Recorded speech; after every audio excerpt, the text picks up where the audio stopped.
transcription, and now we looked at translation, and we see now how protein are synthesized. So we looked at the today is about transcription. Sorry, the last time we looked at the transcription, how RNA is copied from DNA. And today we are going to see how the protein are translated from the messenger RNA.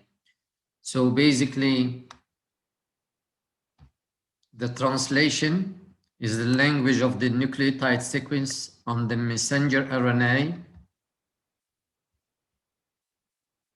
when it's translated into the language of a amino acid sequence. It means when you have a DNA, here, it becomes a messenger RNA. It is copied into messenger RNA. Then the messenger RNA will go to the ribosome, and in the ribosome where the protein are synthesized. So you have transcription and you have translation.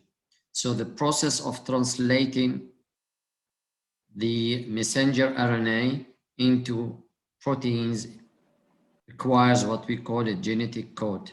So I will repeat myself. We've seen how the DNA is does replicate. We looked at the transcription, how the messenger RNA is copied from DNA. And lastly, we need to see translation, which is how we copy messenger RNA into proteins in the ribosome. And the way that the messenger RNA is copied into proteins, it needs to use what we call a genetic code. So as you can see in this picture, you have a DNA double-stranded.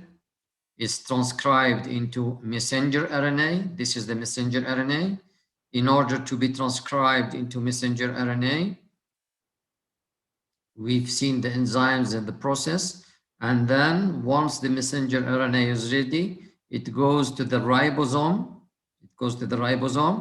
And there where is translated into protein. And as you know, the proteins have an N terminus, which has an amino NH2, and C terminus, which has a hydroxyl OH. So this is important later on to when I talk about amino or hydroxyl radical, you see what I mean.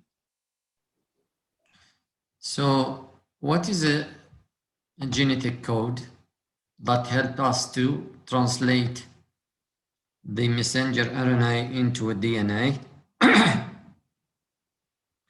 So basically the genetic code is like a dictionary that helps the recognition or the reading of the nucleotide bases, and they're translated into amino acids.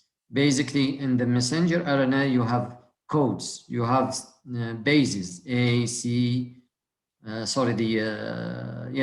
C, U, and G. These are the sequence. And this sequence needs to be translated into amino acids.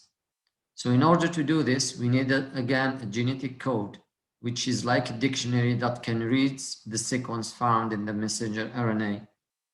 So how this process is going to be? So basically, there is the notion what we call codons. A codon are presented in the messenger RNA language of adenine, guanine, cytosine, and uracil. A codon is about 3 bases. So if you have 3 bases, this is a codon. And it is read from 5 primes and to the 3 ends, like we looked at the DNA duplication and RNA. So all ways from 5 primes to 3 primes. So you have 4 bases: adenine, guanine, cytosine, and uracil. And from this, you get always the 3 bases that makes your codon.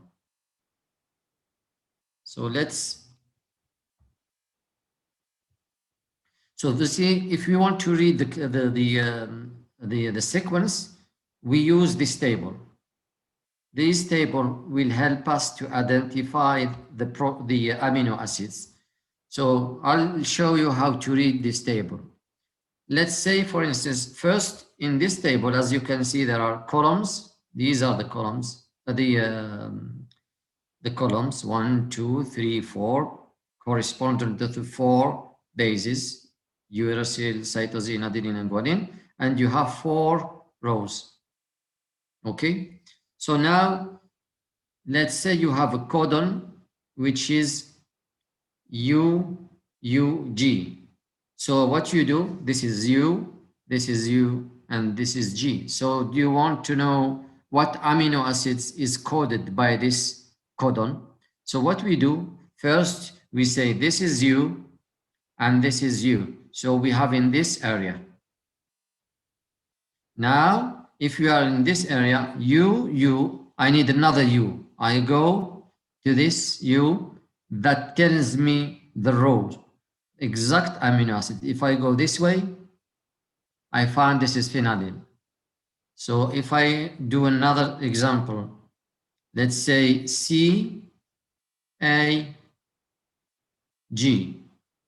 So the C with the A, so I am here. Then I need to look for the G to help me to recognize which amino acids. So I am here. So C, A, I am here. G is here. So is glutamine. Methionine. If I say A, U, G. So A with U, this is where they meet. Then I will go to my G. G will take me to the amino acid, which is methionine. So the reading is from 5 primes base to the 3 primes. So as you can see, you have 16 amino acids in each row. If you take 4, 4, 4, 4, 1, 2, 3, 4, 5, this is 20. Okay, so 1, 2, 3, 4 times 4, sorry, 16. And in each row, you find 16 amino acids. There are what we call stopping codons. If you can see in red here, stop, stop, stop. These are U, A, and A, U, A, and G. This is stopping codons. You have U, G, and A. So basically, when the reading starts, when we reach this codon, the reading will stop. So these 3 codons are called stop codons. So as you can see here, these 4 separated rows, 1, 2, 3, 4, it tells you, show you how the codons end with G, and these are those start with A. The bottom line, what is all about this? You need to know that there is a table that helps us to read the genetic codes. The genetic code reads by codons. The codon is about 3 bases, and each codon tells you what type of amino acid. So how to translate a codon? As we mentioned in the table, it helps us to translate any codon sequence. So, and therefore we can know what amino acids are found in the messenger RNA. So when you have a messenger RNA, this is your messenger RNA. Let's say you have a messenger RNA, and you have here your codons. So you use the table to read the sequence in the messenger RNA. And as I mentioned, the codons, like the DNA or RNA, it reads 5 prime, 3 primes. And remember, always the starting amino acids is methionine. So methionine always is starting point, and you have stopping codons. So the termination stop codons are UAG, UGA, and UAA. So for instance, UAG, UAG, UAA, UGA. So you have stopping codons.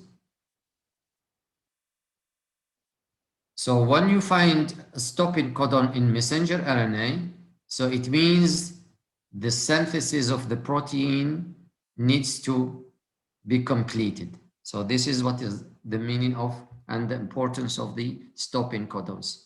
So because we have to start from somewhere, which is the methionine, and we have to stop somewhere where we found this stopping codons. Now, this genetic code has what we call characteristic. It has 4 characteristics, the genetic code. So the genetic code is specific. It means a particular codon always code for the same amino acids. So if you have U, it always code for phenylalanine. If you have C, it codes for phenylalanine. If you have A, always lysine. Can you see here? These are different codons, and they can read the same amino acids. But the codon itself is specific to the amino acids. What is specific? It means U always code for, let's say, C, lysine. C, U, always code for lysine. You will never find C and code for proline, for instance. So this is what we mean specificity. Degeneracy, the genetic code is degenerate. So although each codon corresponds to a single amino acids, a given amino acids may have more than one triplet codon. This is where the student get confused. Is the difference between specificity and degeneracy. Specificity, as I mentioned, is a particular codon always give you the same amino acids. However, the degeneracy, one amino acids, although each codon corresponds to a single acid, a given amino acids might have more than one triplet of codon. If you look, for instance, again, I will go back to lysine here. Lysine, it can be read by CUU. It gives you lysine. CUC, it gives you another lysine. You see there you have different amino acids coded by different codons. So you have to differentiate between specificity, which a specific codons will always give you the same amino acids, but different amino acids, you see there are different amino acids. Let's say here, the lysine or arginine, or they are coded by different codons. So you have to be careful about these 2 things. The third characteristic, what we call non-overlapping. Non-overlapping, it means when you read your sequence, there is no commas or points or whatever, any punctuation. So you will read your sequence A, U, G, etc. Like an example that's given here. It's like A, B, C. You won't find comma or any punctuation. That is what on non-overlapping and commonless. There is commonless. There is nothing in between. And universality, it means that in most organisms, either bacteria or human, the same table can be used to read your genetic code. So these are the 4 characteristics of the genetic code. Now, what happens if you have an alteration in the nucleotide sequence? So all this explanation is easy found here. So if you want to go back, the explanation is here, but I will explain it in here. So let's start from this codon. As I mentioned, codon is 3 bases, 1, 2, 3. This codon codes for serine, amino acid serine. Now, let's start. If you look at the here, A has been mutated or replaced by U, but still the same amino acids. So you have a change in the base, but the amino acid didn't change. This is called a silent mutation. Now, if you change the C into A, it becomes a termination codon and is called nonsense mutation. Now, if the U has been changed to C, it gives you another amino acids, it's different amino acids, and this is what we call missense mutation. So basically, you need to know this type of mutation because we might ask you if you change one base and it gives you the same amino acids, what type of mutation it is, why either it's nonsense, silent, or missense. So this is a very important slides. And as I mentioned, you can go to this slide, the previous slide, and it gives you an explanation. So this is the nonsense mutation I've just explained. The silent mutation, the missense mutation, and the nonsense mutation. Now, remember we are looking at the translation. We are after a translation from messenger RNA to proteins. So, what are the components required for translation? So in order that the messenger RNA will be translated into protein, you need, of course, amino acids. You cannot make protein if you don't have amino acids. Of course, you need the messenger RNA. This is where it copies the message from the DNA, so you need the messenger RNA. As well, you need what we call transfer RNAs that carries the amino acids in the cytoplasm and put it in the right place in the messenger RNA. You need a ribosome. Ribosome is the factory, is where the protein are synthesized. Of course, you need energy and certain enzymes and some proteins to help into the initiation, elongation, and termination. If you look at the amino acids, of course, all amino acids needs to be there if you want to make a protein. So, for instance, as you know, there are some essential amino acids.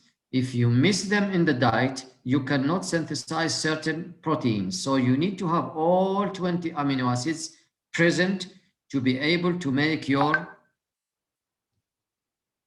amino acid protein.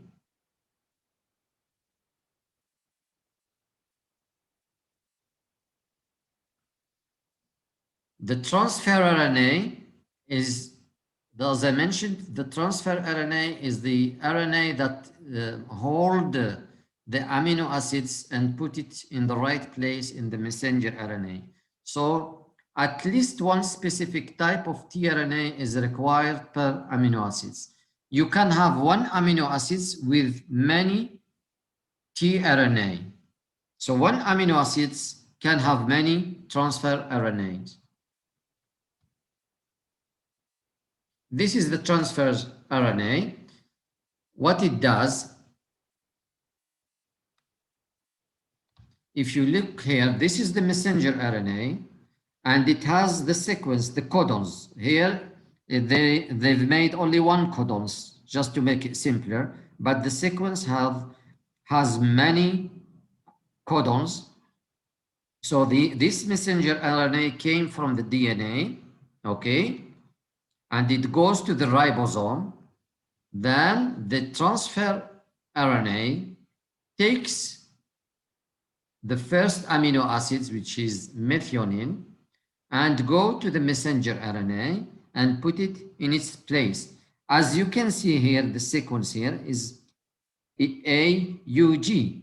In the transfer RNA is what we call complementary antiparallel binding. So basically, if you look here, G, we need C on its place, U, A, and A, U. So this is what we call codons. The codons is found on the messenger RNA, and anticodons is found in the transfer RNA. If you want to read the codon in the messenger RNA, this is 5' next to A, and 3' is next to G.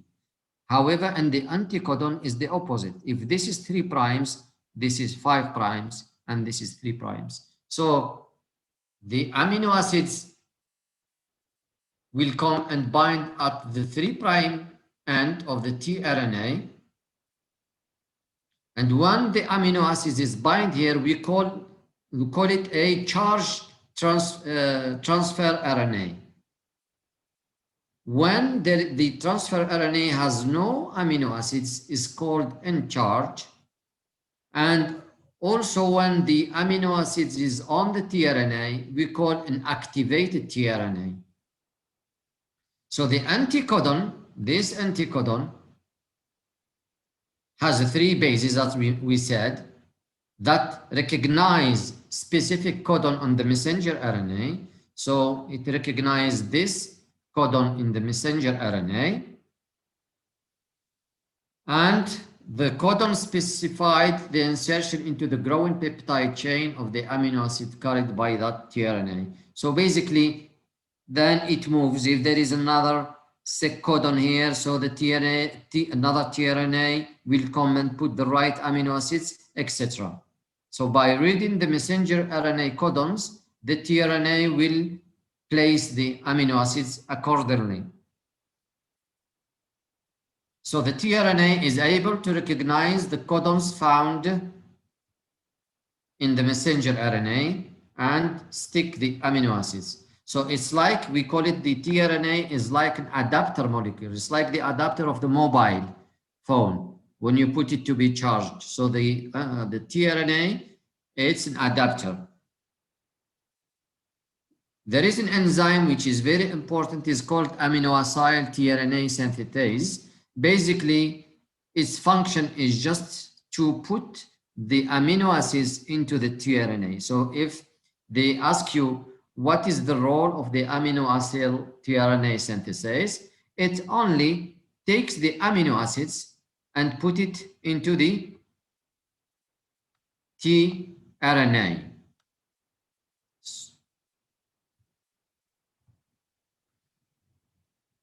There is another characteristic of this synthetases. They have a proofreading, or what we call editing activities. So basically, if the tRNA synthetase make a mistake, put wrong amino acids into the tRNA, it can recognize it, take it away, and put the right amino acids. What about the messenger RNA? Of course, the messenger RNA is copied from the template DNA that we said that the messenger RNA is copied from the template DNA. Then we have a ribosome, the factory. So once the messenger RNA is synthesized from the DNA, it goes into the ribosome to help the synthesis of proteins. The ribosome, they have 2 subunits, one large subunit and one small. And it's, as I mentioned, the ribosome are like factories. This is a prokaryotic and eukaryotic ribosome. As you can see here, this is as we mentioned in the previous slides, the prokaryotes have 3 RNA type and eukaryotes have 4 4 type of RNA, 1, 2, 3, 4, and here 1, 2, 3. So the ribosome, the large ribosome, it forms the peptide bonds. As you know, proteins are a group of amino acids linked together, but by the peptide bonds. So if they ask you where the peptide bonds is formed, you say in the large ribosome. What about the small ribosome? Basically, the small subunits is the one that bind to the messenger RNA and help the translation. So the large ribosome help to catalyze the peptide bond, and the small subunits is the one that binds to the messenger RNA.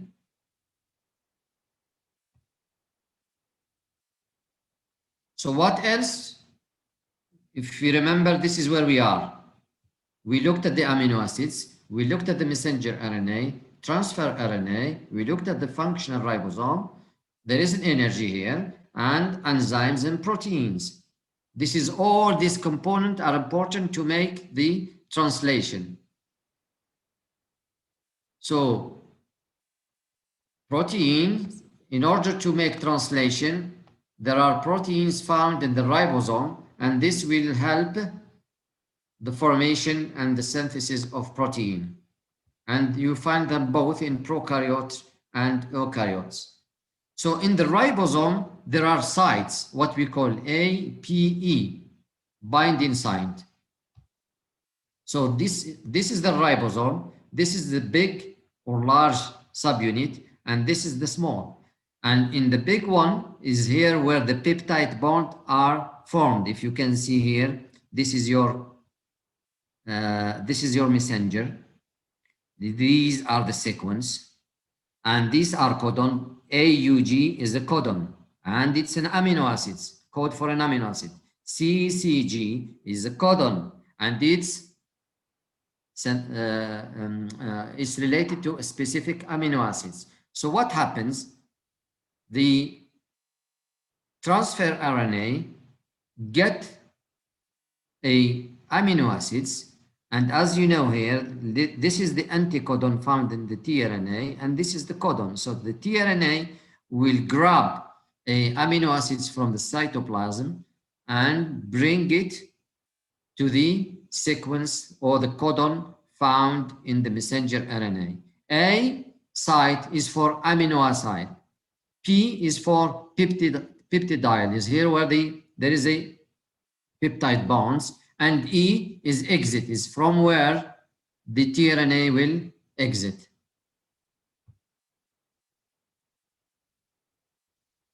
Just here to tell you where the location of ribosome, as you know already in biology, the ribosome are found in the cytosol, or what we call a rough endoplasmic reticulum. You can always find them in the mitochondria, and as we talked before, the mitochondria has its own circular DNA. And then again, we said the proteins are important in the translation. It helps the initiation and elongation and termination of the peptide or the protein.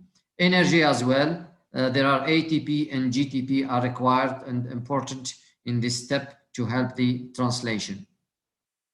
So what are the steps in the protein synthesis? As we mentioned, there are elongation, initiation, and termination.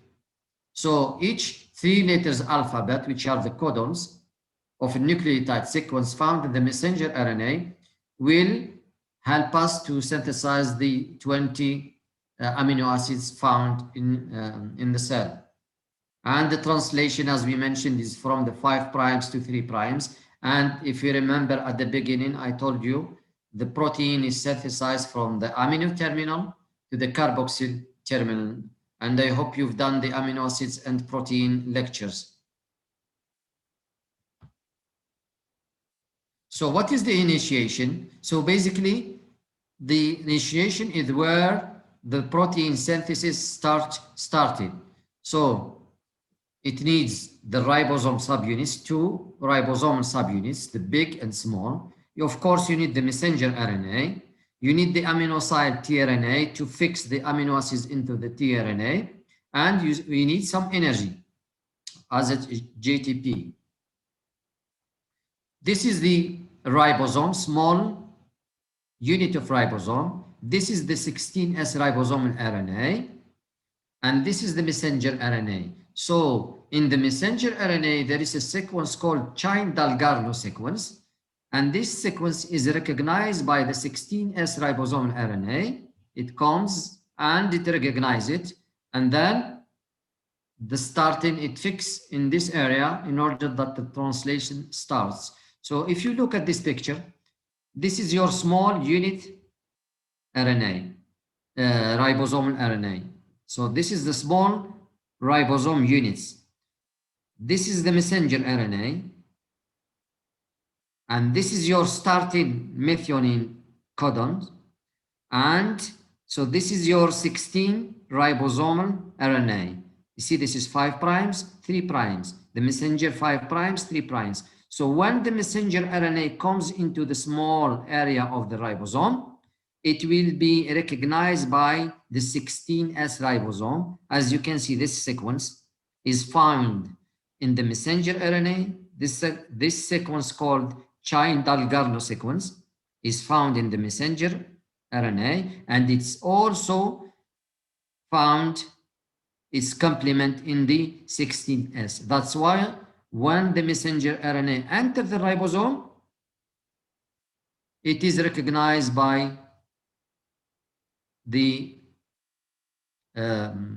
chain-Dalgarno sequence, recognized by the 16S.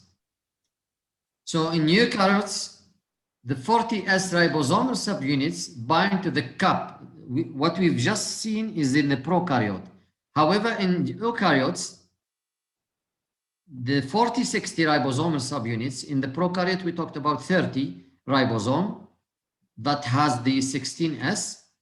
If you look at the eukaryotes, this is the messenger RNA. And if you recall, we said that the eukaryotes, it has a cap and poly-A tail.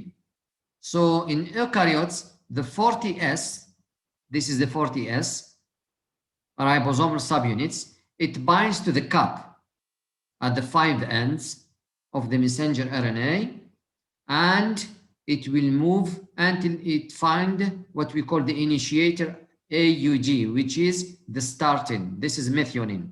So the difference between prokaryote and eukaryotes about the type of the ribosome and where the process. In the prokaryote, there is this chain-Dalgarno sequence found in the messenger RNA, and in the eukaryotes, the 40S ribosome recognize the cap.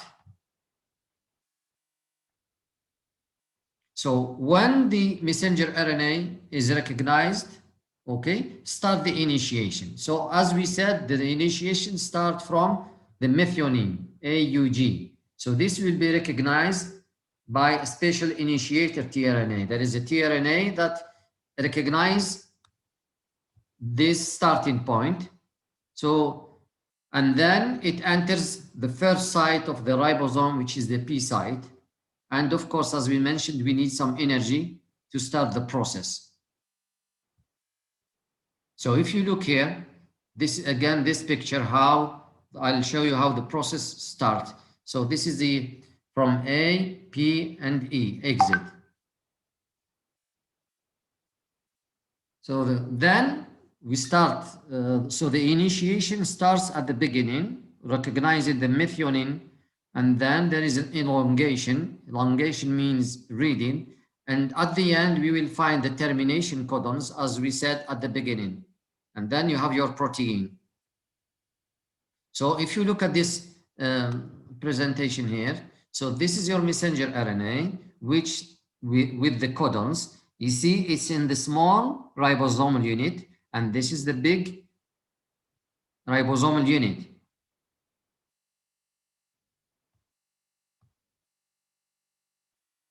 Okay, so the tRNA brings the first amino acids. Basically, the first one, it was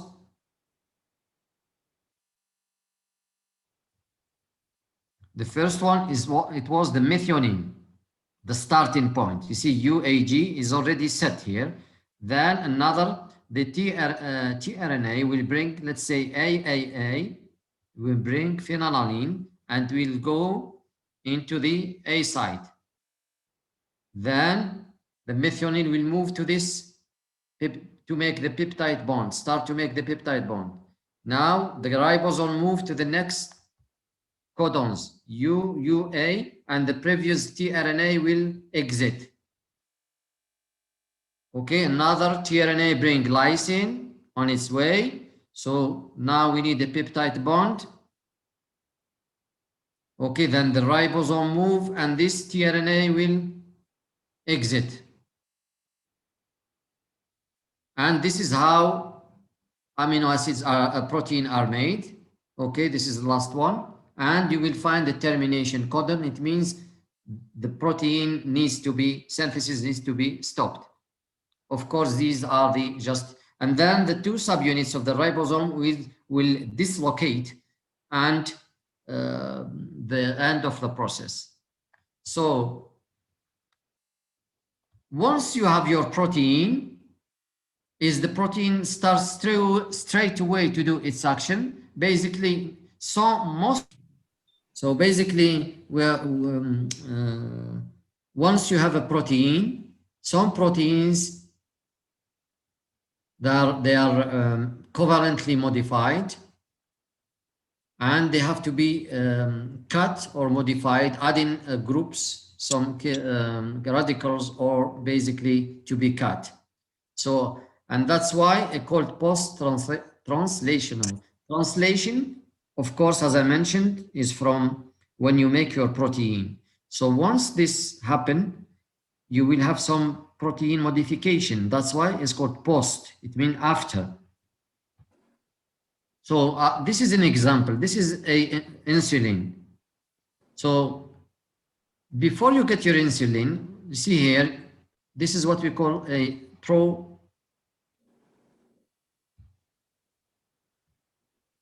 pro-insulin. And as you can, there is an amino group at the signal sequence here. So this is your protein that after the messenger RNA is read, and this is what you get.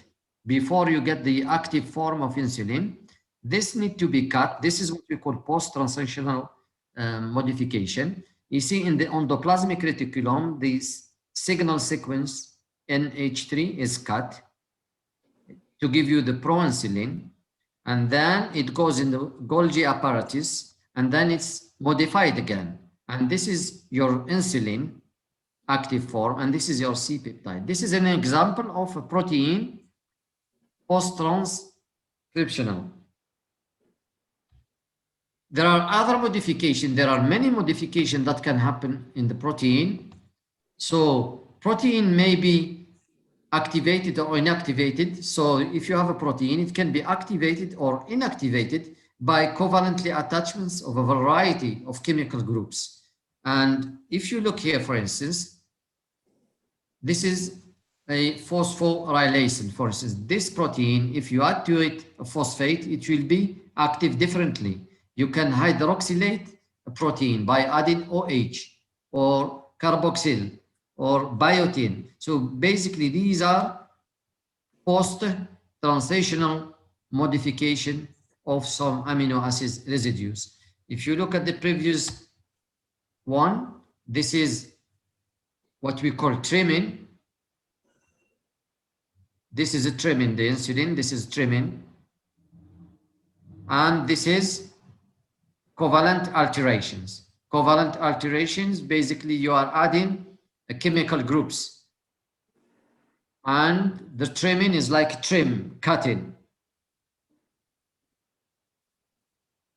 Finally, this is the final slides. Some proteins, when the proteins do their job, they need to be degraded.